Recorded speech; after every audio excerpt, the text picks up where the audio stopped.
बढ़िया था। चलो ठीक है।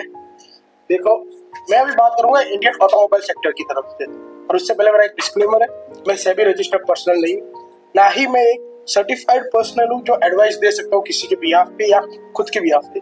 ये सिर्फ मेरा खुद का व्यू है, एजुकेशन पर्पसेस के लिए और रिसर्च के लिए। अगर आपको यूज करना है इसको तो यूज कर सकते हो, but please confirm with somebody who is expert in this field.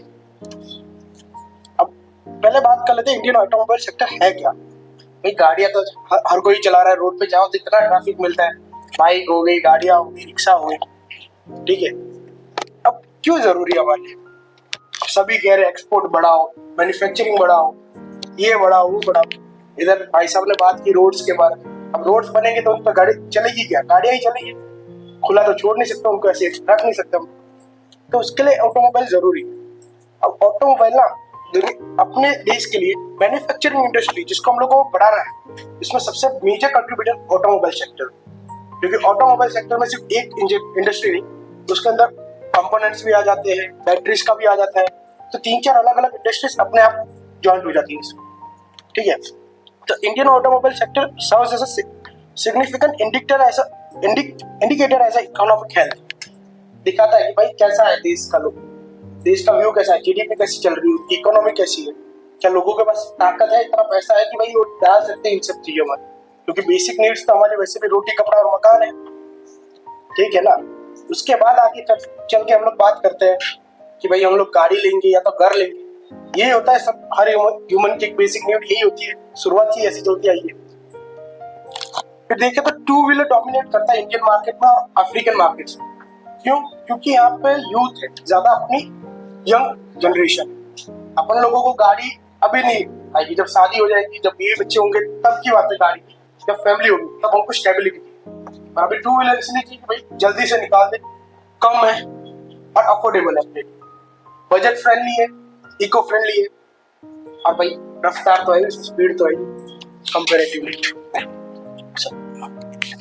फिर increased demand for commercial vehicle is propelled by the growth of logistics and passenger transportation industries। वही बात की कि भाई जैसे जैसे इनकम बढ़ेगी लोगों की, वो लोग डिमांड करेंगे। सब कुछ तो आ गया, बड़ा मकान बना लिया, सब कुछ कर दिया, अंदर गाड़ी नहीं होगी तो लोग कहेंगे देखो देखो इतना बड़ा मकान है, वो नहीं। एक तो हमारे में ये है कि भाई 4 लोग क्या कहेंगे, वो 4 लोग का क्या कि हम लोग 4 व्हीलर ले, उससे अच्छा 2 व्हीलर 2 लेके चलो यार, क्या दिक्कत है अपने को। फिर future market growth is expected to be driven by trends such as vehicle electrification, especially in EVs, three-wheelers and small passenger cars। अभी छोटी कार्स आ रही है, पहले एक इनिशिएटिव था टाटा नैनो का, भाई छोटी गाड़ी, वो मार्केटिंग गलत की उन लोगों ने उस टाइम पे, और मार्केट सेगमेंट में उन लोगों ने गलत चूज किया। उन्होंने टाउन्स और स्मॉल सिटीज को चूज किया rather than tier 1 और tier 2 cities। उनको टारगेट किया उन्होंने 3 और 4 को, जहाँ पे फैमिली से ज्यादा, जॉइंट फैमिलीज में ज्यादा प्रेफर करते हैं, न्यूट्रल फैमिलीज की जगह। तो कहा कि हर घर में गाड़ी, तो गाड़ी देखो तो सही कितने लोग हैं, उस हिसाब से डालो। अब वैसे ही अगर अब लोग, अब नई कंपनी आ गई, किया की हो गई, हुंडई की हो गई, या फिर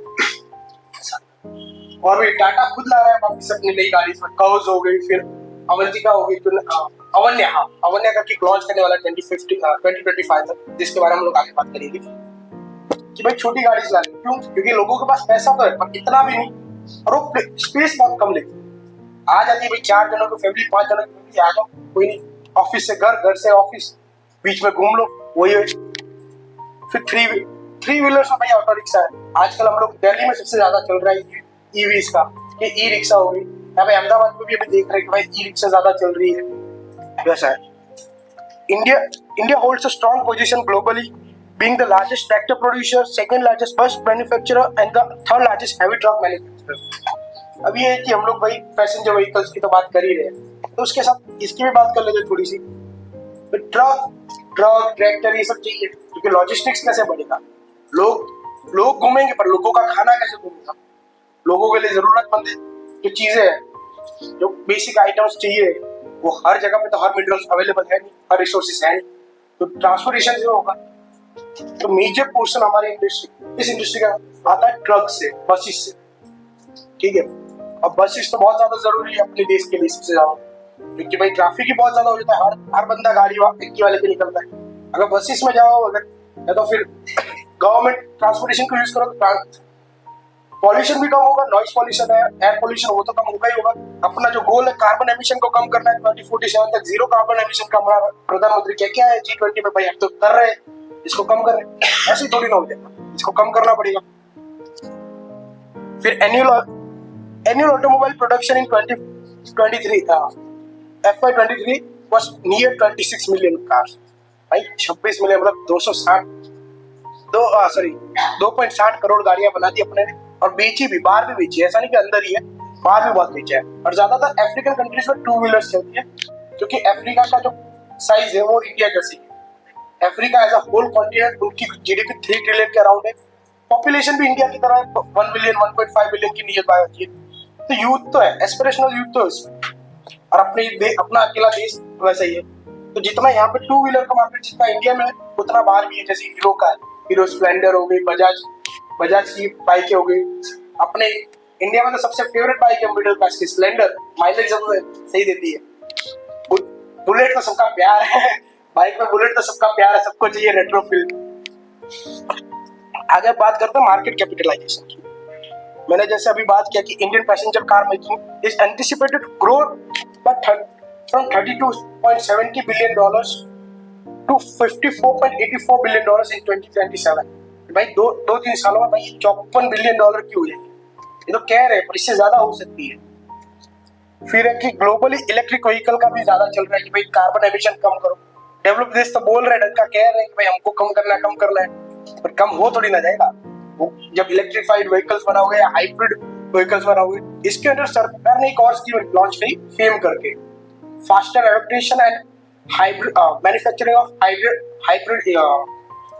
इलेक्ट्रिक व्हीकल्स। हाँ, वो फेज 1 तो उसका कंप्लीट हो नहीं पाया 2016 से, तभी 26 तक उन्होंने किया था भाई कि ज्यादा करते, और अभी डेट थी 31 मार्च 2024 तक, कहा था कि फेज 2 चलेगा, अगर बजट एक्सपांड हो जाता है उसका, खत्म होता है तब तक, या तो फिर और चलेगा। फिर थर्ड क्वार्टर ऑफ 2023-24 में, यानी अपना दिसंबर वाला दिवाली के टाइम में, इंडिया ने 7.13 million units of passenger vehicles, commercial vehicles, 3 wheelers और क्वाड्रिसाइकिल्स को बनाया और बेचा भी। सिर्फ बनाया तो बना के रखा थोड़ी ना इन्वेंट्री, उन्होंने बेच भी दिया है। तो दिखाता है कि भाई सर लोगों के पास पैसा तो है। ये एक और स्टेप दिखाता है कि भाई इंडिया की इकोनॉमी स्टेबली ग्रो कर रही है डिस्पाइट द ग्लोबल ऑड्स। फिर इंडिया ने 2024 के स्टार्टिंग में ही 1.3 मिलियन इलेक्ट्रिक व्हीकल्स बेचे, इलेक्ट्रिक व्हीकल्स स्पेसिफिकली मैं कह रहा हूँ, सिर्फ व्हीकल्स नहीं, इलेक्ट्रिक व्हीकल्स बेचे थे। और भी एस्टिमेशन है कि इंडिया का ईवी मार्केट है वो 7 बिलियन तक अगले साल तक 7 बिलियन तक पहुंच जाएगा, जो कि 206 बिलियन की अपॉर्चुनिटी को टच कर सकता है। कि भाई 200 बिलियन तक की अपॉर्चुनिटी को, आंकड़े को छू सकता है 2030 तक, अगर जिस हिसाब से हम लोग चल रहे हैं। जैसे हमारे रोड मिनिस्टर है नितिन गडकरी, वो हाईवे कॉरिडोर्स बना रहे, पर वो लोग स्पेसिफिकली ग्रीन कॉरिडोर्स या इलेक्ट्रिफाइड या हाइब्रिड कॉरिडोर्स बनाए। क्यों? कि भाई उनको चाहिए ये, उनको जो टारगेट है अपना 2047 तक का कार्बन एमिशन जीरो करने का, वो अचीव कर, वो उससे पहले अचीव करेंगे तो इंडिया की प्रोडक्टिविटी और बढ़ेगी अगेंस्ट चाइना। क्योंकि चाइना अब अभी ट्रेंड चल रहा है कोविड के बाद, तो चाइना +1 अल्टरनेटिव ढूंढ रहे हैं, specifically US and European countries. क्यों? क्योंकि इंडिया एक सेंट्रल पोजीशन पे है, जो भाई जियोपॉलिटिकली और कैपेसिटी रखता है कि भाई हम लोग पहुंच सकते हैं, क्योंकि यूथ है। उन लोगों की एवरेज, चाइनीज की एवरेज जो हो चुकी है 37-38 तक, हमारी 10 साल कम, क्योंकि हमें एडवांटेज देता है 2050 तक पहुंचने का। उसके बाद सरकार देखेंगे क्या करना है, तब तक कदम पहुंच जाए पहले। सॉरी। फिर Indian automobile industry is aims to quantify the vehicle exports during 2016 to 26। जैसे हमने बात की कि भाई फेम में हम लोग बढ़ा रहे हैं कि इन हाउस प्रोडक्शन या फिर इन कंट्री प्रोडक्शन बढ़ाओ, तो वो उसे बना के सब कुछ इंडिया में थोड़ी ना बेचेंगे, बाहर की कंट्रीज में भी बेचेंगे। तो भाई अपने देश, अपनी गवर्नमेंट का टारगेट है कि वो लोग 4 गुना कर दे। अभी जो $47 मिलियन का चल रहा है एक्सपोर्ट्स, उसको पहुंचा के $2 बिलियन तक पहुंचा दे, कि भाई हम लोग पहुंचाए, सॉरी $200 मिलियन तक पहुंचाए 2 व्हीलर्स को। अब अपकमिंग इवेंट्स, पहले मैं बात कर देता हूँ कि इस सेक्टर में automobile sector one of the fewest sectors है जो जिसमें Indian government direct foreign investment को 100% अलाउ किया है कि भाई आप पूरा का पूरा इसमें डालो, कोई दिक्कत नहीं। क्यों? क्योंकि हमको चाहिए। अभी उसी वजह से हुंडई ने अपना इन होम प्लांट लॉन्च किया यहाँ पे, यहाँ तक कि तमिलनाडु में भी एक फैक्ट्री खुल रही है, गुजरात में भी अभी वाइब्रेंट गुजरात के अंडर मारुति सुजुकी अपना एक प्लांट खोल रहा है। वेयर हाउस बढ़ाने के लिए टीवीएस मोटर ने भी पहल की है। साथ में टाटा मोटर्स की भी एक न्यूज आई अपने साथ में कि भाई वो लोग भी क्या कहते हैं, जो JLR सेगमेंट है उनका, उसको अलग करके उसकी जो असेंबली लाइन है, जो मैन्युफैक्चरिंग हब है, वो इंडिया में करेंगे रेदर देन फॉरेन कंट्रीज। तो प्राइसिंग कम हो, जो इंपोर्ट ड्यूटीज इंडियन व्हीकल्स में लगती है वो कम हो जाएगी।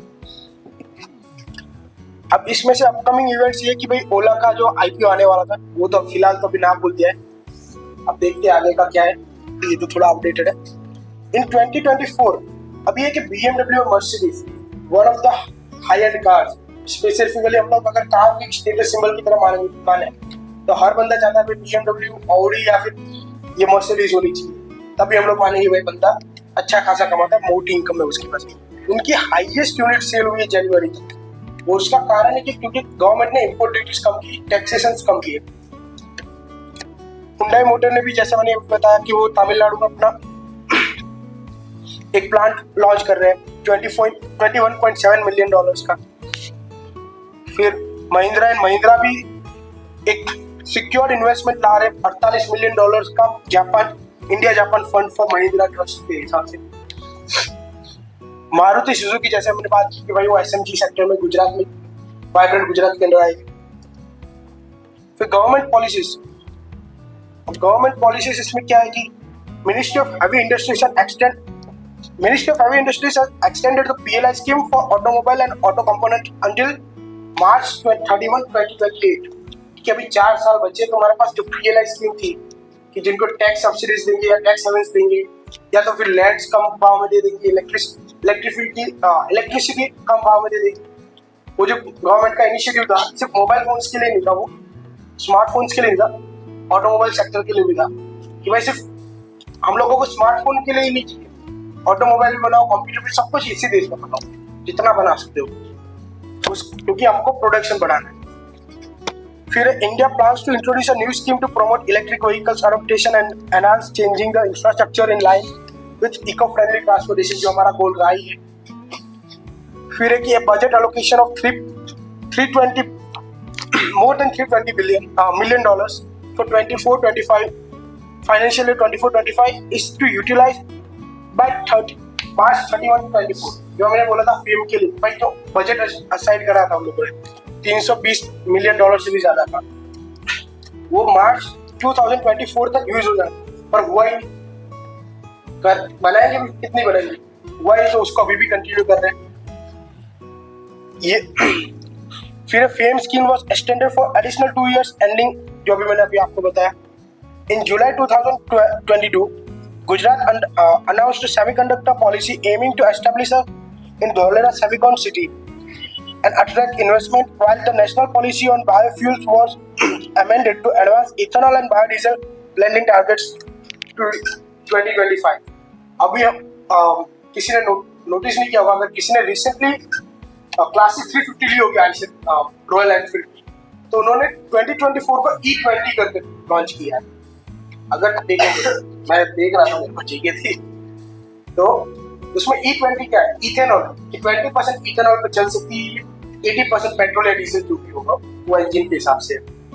तो कि वही जैसे मैंने आपको बताया कि नितिन गडकरी कह रहे कि भाई सिर्फ इलेक्ट्रीफाइड हाईवे से कुछ नहीं होगा, पेट्रोल ही बदल दो, जो फ्यूल चाहिए वही बदल दो, या तो हाइड्रोजन फ्यूल ले आओ जो कि बहुत ज्यादा अपने पास, इथेनॉल जो शुगर केन महाराष्ट्र हो गई, 2 जगह पे ज्यादा बनता है शुगर, तो बस इतनी शुगर खाने से अच्छा इसमें डाल दो, वेस्ट ही हो रही है तुम्हारे। अब इसमें टॉप प्लेयर्स कौन कौन है, हीरो मोटोकॉर्प और टाटा मोटर्स। हीरो मोटोकॉर्प सबसे बड़ा प्लेयर है 2 व्हीलर्स, स्पेसिफिकली इसकी बाइक्स की वजह से। अगर बाइक्स नहीं आती तो हीरो मोटोकॉर्प खत्म हो चुका होता। अब बाइक्स आना भी जरूरी था इंडियन मार्केट में, क्योंकि भाई इंडिया की पब्लिक के पास पैसा तो है, पर इतना भी नहीं भाई दे दे हम लोग 10 लाख गाड़ी के लिए रखे, उससे सब 1 लाख की या 50 लाख 50,000 60,000 की बाइक लेके आ जाओ, सेकेंड हैंड ले आओ, या 1 लाख की अच्छी बाइक लेके आ जाओ। इसकी वजह से तो हीरो मोटो को वर्ल्ड्स लार्जेस्ट 2 व्हीलर प्रोड्यूसर है। इसके पास अपॉर्चुनिटी है 3 व्हीलर में जा सकता है, जैसे अपने रिक्शा होगी, ई रिक्शा होगी, इसमें एक्सपांड कर सकती है company. Present in South Asia, Africa and Middle East and Latin America, जैसे मैंने अभी बताया। इसके की प्रोडक्ट्स है 2 wheelers and spare parts. Hero Moto का सिर्फ 2 व्हीलर्स पे फोकस करिए और किसी पे नहीं, चाहे एक्टिवा हो गया या कुछ एक्टिवा या फिर बाइक्स। इनका 24 का थर्ड क्वार्टर का रिजल्ट था 129 मिलियन डॉलर, क्योंकि बहुत एक्सपेक्टेड रिजल्ट से अच्छा था, जबकि टाटा का रिजल्ट एक्सपेक्टेड से कम है, जो जिसकी वजह से उसके शेयर प्राइस भी डंप हुई। और इन्होंने अभी सिर्फ जनवरी 2024 तक सिर्फ पिछले एक साल में 4 लाख से भी ज्यादा 2 व्हीलर सेल किए। ये दिखाता है कि भाई डिमांड तो है इस चीज, मार्केट तो अभी भी ग्रोइंग है, क्योंकि बहुत से माइग्रेंट्स, जैसे हम सब इस कंट्री सिटी में माइग्रेंट है, आए तो गाड़ी तो दे नहीं सकते क्योंकि ट्रैफिक बहुत कंजक्शन होता है, तो 2 wheeler is still far better option than that. अब Tata motor is leading manufacturer in automobile sector in India as well as in the world, क्योंकि टाटा का स्टील ही टाटा से आता है, टाटा की टेक्नोलॉजी भी टाटा एलेक्सी और टीसीएस प्रोवाइड करती है, तो टाटा इज लाइक सब कुछ घर में ही बना। टाटा के पास nearly 35% of market share in commercial vehicle which was in January 24, अभी वो बढ़ के 36 या 37 तक आ गया। टाटा ऑलमोस्ट सभी देशों में प्रेजेंट है, व्हिच इज 175 कंट्रीज। टाटा की जो एम्प्लॉय स्ट्रेंथ है वो 80,000 से भी ज्यादा है, और उनका कंसोलिडेटेड नेट प्रॉफिट था nearly 7,000 crore in third quarter of the 24th financial year. अब फ्यूचर आउटलुक कैसा कंपनी का सेक्टर का? डायनामिक ग्रोथ है विद सस्टेनेबल आउटलुक। अगर देखें कि अगर सस्टेनेबिलिटी के साथ जाए और कॉस्ट अफोर्डेबिलिटी के साथ जाए तो इसमें बहुत अच्छे से ग्रो कर सकता है इंडियन मार्केट में। ये ईवी ग्रोथ जैसे बढ़ रहा है, गवर्नमेंट फोर्स कर रही है लोगों को, या फिर बता भी रही है, सब्सिडीज भी दे रही है कंज्यूमर्स को भी और मैन्युफैक्चरर्स को भी, तो भी एक अच्छा इंसेंटिव मिलता है गवर्नमेंट को कि भाई गवर्नमेंट का एम है 5 करोड़ ईवी रिलेटेड जॉब आने की। ये एक अच्छी बात है कि भाई related jobs, EV related jobs 5 crore यानी बहुत ज्यादा हो 2030 तक। गवर्नमेंट का सपोर्ट ऑलरेडी है, एमएचआई ने जो फेम स्कीम को एक्सटेंड किया है फेज 2 के लिए। और इन्वेस्टमेंट टारगेट्स और सस्टेनेबल ट्रांसपोर्ट के हिसाब से जो इंडिया की first double decker electric bus थी वो अभी लो कार्बन मोबिलिटी के लिए लॉन्च हुई है, और इंडिया का टारगेट है भी 8 से 10 बिलियन का आना चाहिए 2023 तक का, जो था अभी फ्यूचर का भी आया नहीं गुजार। पोस्ट कोविड रिकवरी भी बहुत सही दिखा रहा है, मार्केट अच्छा ग्रो कर रहा है, बूमिंग कर रहा है, जैसा था वैसा पहुंच चुका है अपने पोस्ट कोविड रिजल्ट्स के बाद। फ्यूचर एस्पेक्ट भी बहुत सही दिख रहा है कंपनी का, सेक्टर का, क्योंकि लोगों की इनकम भी बढ़ रही है, देश की जीडीपी बढ़ रही है, और इंडिया ग्लोबल हो रहा है, जो था मेक इन इंडिया इसमें काम आया है। और इसमें मेरे एक और पॉइंट है कि भाई ऑटोमोबाइल तो बढ़ ही रहा है, अब ऑटोमोबाइल के साथ बढ़ेगा एक और सेक्टर ऑटो कंपोनेंट्स, जो मैंने बात की। इसमें बड़े प्लेयर्स है हमारा राजा और एक्साइड। अभी हमारा राजा तो आंध्र प्रदेश बेस्ड प्रोडक्ट है, और अभी जो वहाँ के सीएम है, नॉट सीएम बट जो लीडिंग पार्टी के लीडर है चंद्रबाबू नायडू, वो डिमांड कर रहे हैं कि उनको रोडवेज मिल जाए। वो एक हिंडर कर सकता है उनको, बट ये कि अगर उनको मिल जाता है, आई डोंट नो विच, वो भगवान जाने, पर अगर उनको मिल जाएगा तो हमारा राजा के स्टॉक्स बहुत ज्यादा बंप होंगे, जो पीछे कल ही हुए थे 12%, कल या परसों ही हुए थे 12% से जंप किया उसने लोग मार्केट में। एक्साइड भी one of the such stocks with good fundamentals and good opportunities to grow. अब 2 व्हीलर्स में हमने बात की थी भाई कि एक और हमारे जानवर की रेट्रो बाइक्स था बुलेट। अगर यहाँ पे सब लोग ये बताओ कि सबकी फेवरेट बाइक में से बुलेट किसकी फेवरेट बाइक है? बुलेट या क्लासिक 350 में से किसी एक की, कि भाई कि ये तो चाहिए क्यों नहीं, ये तो फिर चलानी तो है 1 महीने की चीज, ऐसे कितना की है, हाथ तो खड़े कर लो, किसी की भी नहीं है। अच्छा मैं अकेला ही इसमें से, ठीक है। हीरो तो मार्केट लीडर है जैसे हमने बात की। बजाज भी एक इमर्जिंग प्लेयर है 2 व्हील सेक्टर में। और ओला का ईवी सेक्टर तो बट हाई क्या अब हैवी मशीनरीज है जैसे ट्रैक्टर्स हो गया, एक्सकेवेटर्स हो गया। अब इंफ्रास्ट्रक्चर बढ़ रहा है इंडिया का, तो चाहिए भी मशीनरीज भी ऐसी। इंडिया का एग्रीकल्चर प्रोडक्शन भी अच्छा बढ़ रहा है, तो ट्रैक्टर्स भी चाहिए। तो इसमें महिंद्रा, भारत बेंज, वॉल्वो, आइशर भी इसमें आता है। अशोक लेलैंड जिसकी हमने बात की थी, Ashok Leyland is like a small elephant. वो धीमे धीमे चलता है बट बहुत स्ट्रॉन्ग है, स्टेडी ग्रोथ है, good fundamentals and good. Ashok Leyland is also one of the military's largest supplier for the trucks and buses in Indian Army. ये वो एक अच्छा प्लेयर बनाता है, उसको रिलायबल प्लेयर बनाता है। और इस लास्ट में मेरा कंक्लूजन यही रहेगा कि Indian automobile is poised for the growth and robust growth with sustainable outlook of with the trends and with the global trends. उसमें की प्लेयर्स हैवीली इन्वेस्ट तो कर रहे हैं, पर सिर्फ प्रोडक्शन में इन्वेस्ट नहीं कर रहे, वो लोग अपने R&D में भी इन्वेस्ट कर रहे हैं, डिजाइनिंग में भी इन्वेस्ट कर रहे हैं। वो लोग देख रहे हैं कि सेफ्टी आउटलुक में भी देख रहे हैं भाई ज्यादा सेफ हो, ज्यादा वायबल ऑप्शन हो कंज्यूमर्स के लिए, तो इससे और ज्यादा रिलायबिलिटी और क्रेडिबिलिटी बढ़ेगी। So that's all from my side. Have a good day.